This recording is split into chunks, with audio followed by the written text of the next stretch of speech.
Hablaremos hoy de unas historias de amor ocurridas durante la conquista.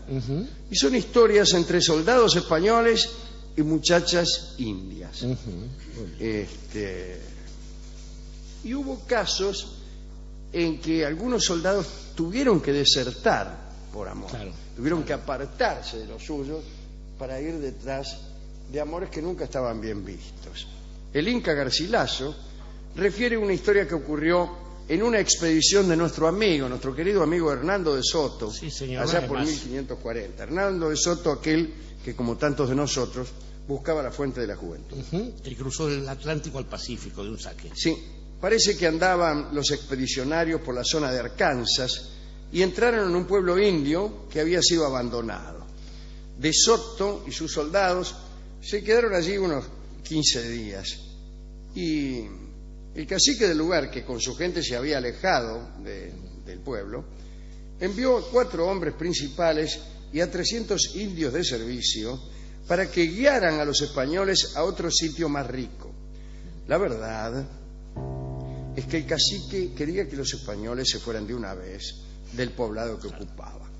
Y Hernando de Soto aceptó la propuesta.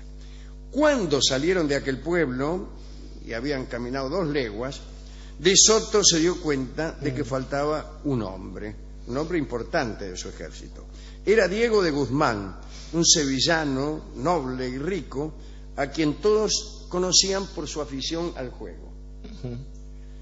Entonces de Soto detuvo la marcha de su tropa y apresó a los indios principales que iban con él, a los que lo iban acompañando, porque pensaban que ellos podían ser culpables del secuestro de aquel tipo o algo así. Pero lo que había sucedido era otra cosa. Se hicieron unas averiguaciones entre los españoles y se descubrió que el día anterior habían visto a Diego de Guzmán jugándose todo lo que había llevado a la expedición. Había perdido el dinero, la ropa, las armas, los caballos y en un momento de desenfreno a una india hermosa que había cautivado y que lo había cautivado a él, desde luego, en una expedición anterior. Digamos que se la jugó a los dados y la perdió. Y Guzmán había pagado todo. Pagó el dinero, pagó el azar, todo, entregó todo, salvo la india. Y le había dicho al ganador, a su acreedor, que lo esperara 4 o 5 días para que le entregase a la muchacha y que él mismo se le iba a enviar. Diego de Guzmán jamás pagó esto que debía y ante la inminente partida del ejército de aquel lugar donde se habían detenido, se fugó con su amada directamente. Guzmán y la indiecita rajaron a donde pudieron. Finalmente terminaron siendo aceptados en la tribu dueña del pueblo en donde se había producido el escolazo. Escribe el Inca Garcilaso. La india era moza de 18 años y hermosa en extremo, hasta el punto de cegar al noble español que se había negado a los suyos para irse con los extraños. De Soto, que no podía creer lo que había sucedido, mandó a los indios principales que le demostrasen que el español no había muerto, porque de lo contrario nos mataría a ellos y a los otros 300 que había. O sea, le dijo, muéstremelo vivo al tipo este, y ahí te creo, porque si no aquí se va a armar. Pero los mensajeros enviados confirmaron que Guzmán estaba con un cacique allí que no quería volver. Hubo ruegos, de Soto se comunicó con el tipo, le rogó que volviera, promesas de que se le devolverían sus armas, si aceptaba regresar al grupo de expedicionarios, pero no hubo caso.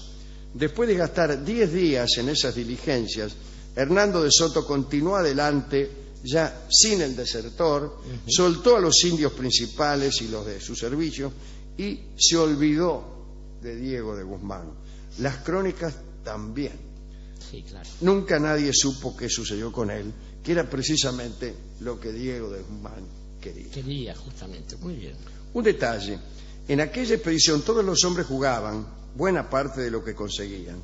Cuenta Garcilaso que la pasión por el juego era tal que en una oportunidad, cuando durante una batalla se les quemaron los naipes que llevaban, hicieron unos de pergamino que pintaron prolijamente, Como el mazo era uno y muchos los que querían jugar, las partidas eran rapidísimos.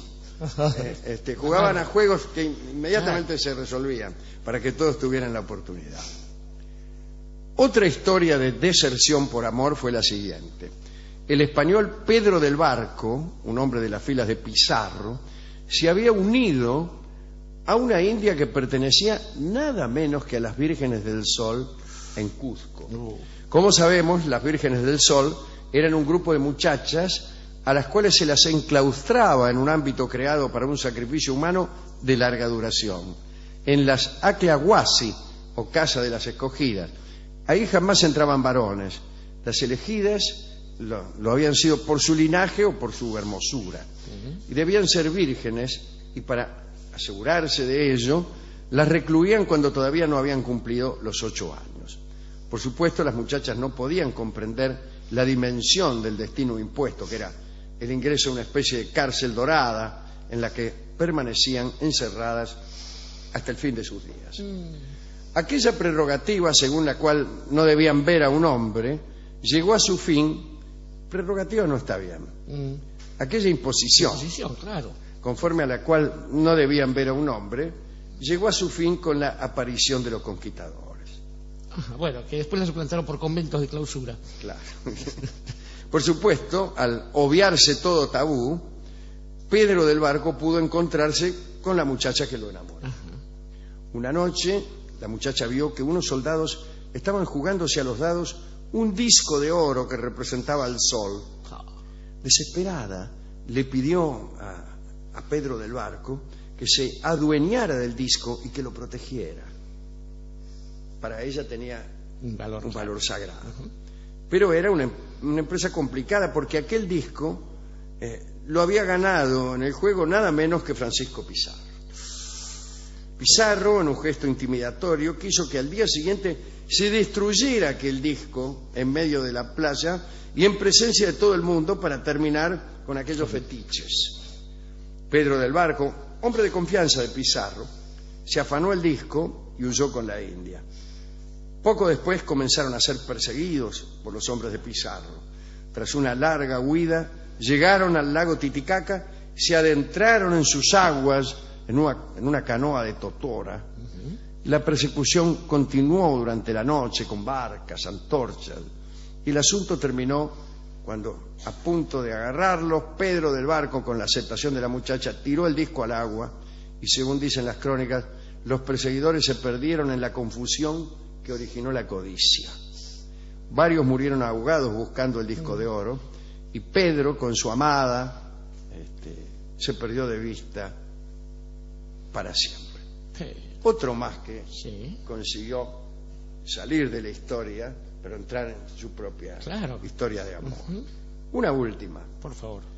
Francisco Martín era veedor de la corona en la expedición que Íñigo de Bascuña comandaba en Venezuela. El veedor, Francisco Martín, se encargaba de que se cumplieran las disposiciones de la corona sobre el reparto de lo encontrado. Usted sabe que el 30% debía ser para el rey. Sí, señor. Aquella expedición fue un desastre. Los soldados se arrastraban entre la maleza, la tropa estaba perdida, muchos caían enfermos. La ley no escrita era que aquel que no pudiese andar, que no pudiese caminar, debía quedarse allí donde estaba a esperar la muerte o un milagro que lo salvara. Un día Francisco Martín amaneció con una espantosa infección en las piernas que no le permitía caminar. Y allí quedó, tirado cerca de un río. Algunos lo despidieron, otros no, continuaron la marcha. Eso sí, le dejaron el oro que habían conseguido. ¿Por qué? Porque la cosa ya estaba muy difícil. El peso de las riquezas se había vuelto insoportable y los tipos solo pensaban en salvarse. Muy bien. Francisco Martín ayunó varios días. Con las últimas energías que le quedaban, abandonó sus armas, incluso el oro que le habían dejado, se arrastró hasta la orilla del río, consiguió un tronco, se arrojó al agua y se dejó llevar corriente abajo. Antes de que anocheciera, divisó un poblado. Se las ingenió para orientar el tronco hacia la ribera y allí pudo encalear. Lo atraparon los indios. Entre ellos, Francisco curó de sus males y allí se quedó. Se enamoró de una muchacha llamada Maracalí y tuvo con ella un hijo. Ahora bien, la expedición de la que se había desprendido Francisco Martín, que como dijimos terminó en un desastre, no sobrevivió ni uno, ni siquiera Íñigo de Bascuña. Pasado un tiempo, aquellos que habían financiado desde la metrópoli la expedición quisieron saber qué había sucedido y mandaron una tropa para buscarlos. En el curso de aquella búsqueda atraparon a 20 indios que solamente porque al verlos habían intentado escapar. Varios de ellos confesaron que cerca de allí había un cristiano que suponían que habían corrido porque suponía que esa tropa venía a rescatarlo y a matar a todos los pobladores indios. Claro. Pero bueno, esta nueva compañía que habían enviado desde la metrópoli fue entonces a buscar a aquel cristiano. Y pronto se encontraron, según las crónicas, con un hombre blanco desnudo en carnes como nació y sus vergüenzas de fuera. Era, por supuesto, el soldado Francisco Martín, único sobreviviente de la expedición. Francisco contó a los españoles acerca de lo que había sucedido hasta donde él había participado. Le pasaba lo mismo que a todos los indianizados cuando volvían a encontrarse con los suyos, ¿no? Aseguraba que jamás, en circunstancias normales, hubiera admitido tomar tales costumbres, temía que sus antiguos compañeros lo condenaran y entonces exageraba en el relato su inmutable fidelidad al mundo cultural al que había pertenecido. Así contó que había estado meses atado, adujo que solo por no morir de hambre se había iniciado en la magia y no dijo nada acerca de su amada y de su hijo. Los soldados lo separaron de su familia, lo obligaron a que los guiara en búsqueda del oro que él había abandonado en la ribera de aquel río. Francisco Martín se encargó de hacer perder a los nuevos expedicionarios en aquella búsqueda. No los llevó donde el oro, sino que los extravió. Cuando los vio debilitados, huyó. Fue a buscar a Maracalí y a su hijo. Pero 4 expedicionarios sobrevivieron y llegaron al fuerte español, a un fuerte español. Y desde allí, una vez más, fueron a buscar al renegado y lo encontraron. Lo enviaron encadenado al Consejo de Indias de Sevilla. El juicio fue terrible y la pena también. No lo mataron. Francisco Martín debió vivir encerrado en España hasta el fin de sus días, alejado de Maracalí y de su hijo, a quienes no volvió a ver jamás. Tremenda historia, tremenda historia. Estaba pensando, Alejandro, esto me hacía correr un poco al trueno entre las hojas, una película que nadie recuerda, pero algo de eso hay. El libro de Roa Bastos. De Roa Bastos, la película. Fue la primera película de Isabel Sarli, justamente. Quizá la mejor de él. Sí, muy probablemente.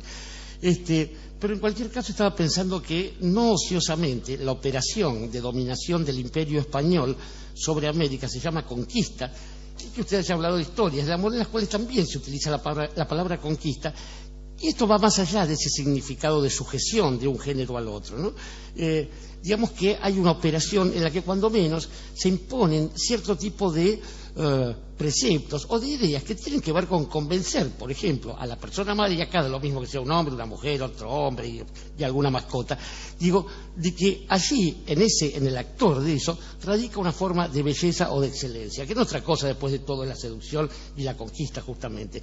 Esto explica también que al no ser compartida esa idea con el resto de la comunidad, la deserción fuera la moneda corriente. Y esto ha pasado una y otra vez. Y también que al no compartir, esto que también decimos del trueno entre las hojas, esta especie de temor a que ingresara lo externo y produjese algo brutal allí, es la que sucede cuando la persona que pertenece a una de las civilizaciones, tiene que sostener contra viento y marea ese amor, y encontramos la tragedia de Marina o de Malinche con Hernán Cortés en México. Traición desde donde se lo mire, insostenible, salvo desde algún lugar de convicción o de amor, que para el caso es lo mismo. No ociosamente, Diego de Guzmán, decía usted, fue cegado por el amor. ¿Qué otra forma de amor hay que no sea aquella de perder enseguecer. la visión? Claro, enseguecer y punto.